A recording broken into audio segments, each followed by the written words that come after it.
Hello there, Mad Mike here, and welcome back to the channel. And today I wanted to do another movie spotlight, and this time I wanted to do a movie that I actually criticized the reboot of last week, and that is Castle Freak from 1995.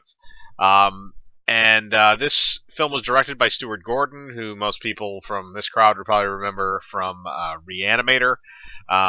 And he really he took Lovecraft again with this one, but he took it in a lot of a different direction. And it's kind of interesting too because we also have Jeffrey Combs and Barbara Crampton in this film as well, who were both in Reanimator. Again, that was I believe 10 years prior to this. Um, so the things that kind of this movie really did good, and I think makes this a good film, despite the fact this was actually a direct-to-video release when it came out in 1995. This is Stuart Gordon knows how to direct drama, and a lot of people don't like to give him credit for that because a lot of the stuff that people know him for are mostly those kind of tongue-in-cheek Lovecraftian splatter movies like Reanimator. Um, so when he actually does good, tension and drama, it kind of goes overlooked, and I think that's what happens in this movie because a lot of people expect, because he's the guy that did Reanimator, a lot of people expect that level of gore and comedy, and it is not always the case. Directors like to toy around with stuff in different times. They don't always like to do the same kind of tonal film over and over again. Um, and Castle Freak has a very different tone from Reanimator. It is dead serious. It doesn't really take any kind of tongue-in-cheek notions. Jeffrey Combs is not hamming it up at all. He's trying to play the role as seriously as he can.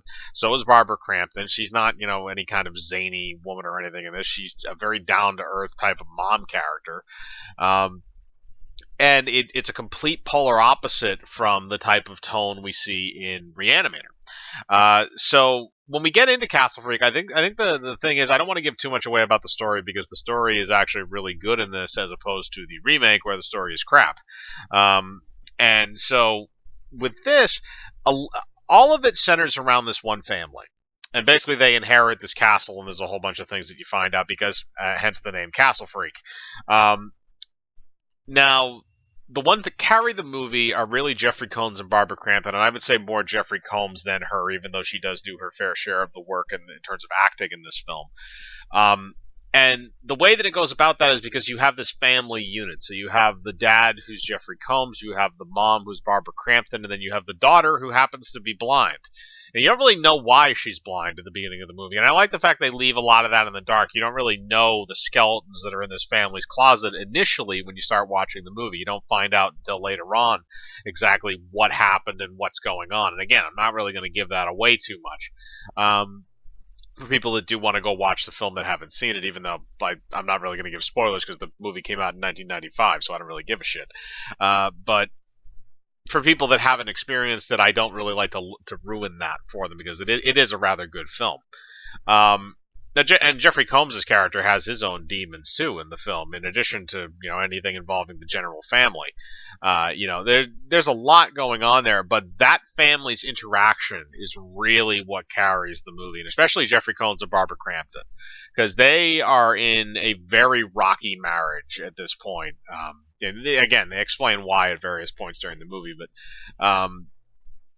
it's a very rocky relationship. They argue constantly. It's affecting the daughter, too. It's a very interesting kind of mix. It's a horror movie mixed with a family drama, and you don't see that a lot. You see it in a few films, but none that necessarily come to mind to me at the moment. But when you see the idea of, you have this whole, group that's just a family, and then you have this whole incident that just kind of shatters that entire unit into pieces, but it's still kind of stuck together enough where it hasn't totally split off.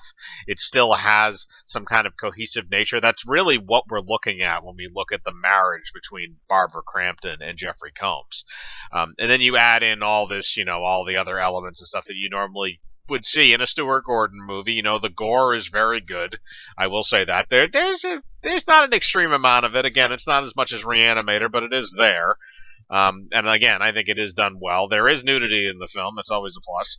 Um, I really kind of enjoy the way that they use the castle. Once again, this was done by Full Moon Productions, I believe, originally, because that castle is actually owned. The castle that is in the film, Castle Freak, and I believe also in the remake, is the castle that was owned by the head of Full Moon at the time, and Charles Band.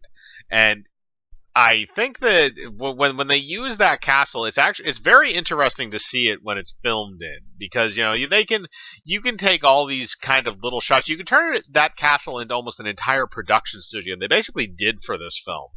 And that's really the reason why Charles Band even bought the castle, was just so he could film movies there. That was the whole point. It was just this cheap castle. I think it's in Rome, or well, not Rome, but it's in Italy, I believe. Um, but the castle itself, when they film in the interiors and stuff like that, they can make it look dreary. They can make it look creepy. They can make it look happy and sunny and shining and stuff like that, and look really nice too. You can have a whole bunch of different effects with various parts of that building, and it does work very well. I think that the movie doesn't overcomplicate itself, again, like the newer one does. It knows exactly what it is, and it's based off of an H.P. Lovecraft story, because, again, Stuart Gordon loved adapting Lovecraft works. And the H.P. Lovecraft story is called The Outsider. Now, that is, from what I've been told, again, I haven't read The Outsider. I need to. Somebody else told me on the Castle Freak review I have to, and I should. But I've been told by people that have seen both that it's drastically different from what The Outsider is, as opposed to what Castle Freak is. They took a lot of liberties with it, so you can give Lovecraft some kind of credit for that. But the fact that they just tried to jam that into the new one really turned me off. And I like the fact that this one is kind of contained; it's its own thing, and it really has nothing to do with Lovecraft's greater works, anything with the Cthulhu mythos or anything like that, because I believe the story was published before those.